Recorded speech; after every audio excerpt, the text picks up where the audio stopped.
Welcome to my YouTube channel, Tony Su Vega, your feng shui guru and paranormal expert. Today is Monday, May 20, 2024, Day of the Monkey.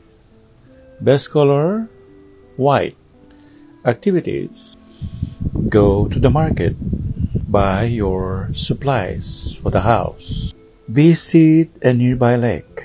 Go to a place where there is a factory of cars. Ang araw po natin ngayon ay araw ng Lunes, Mayo 20, 2024, araw ng Unggoy. Pinakamagandang kulay ang puti.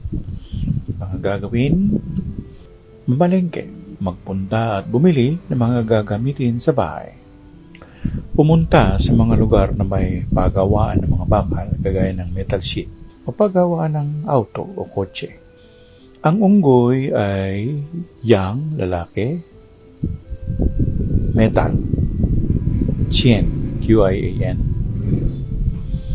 At nagtutukoy din siya sa lugar ng langit o mga enerhiya na may kinalaman sa matandang lalaki, 60s above na lalaki, o kahit na yung pagpunta sa templo o simbahan o lugar na kung saan ikaw ay nagdarasal o binibigyan mong papuri ang may likha o ang pinaniniwalaan mong Diyos.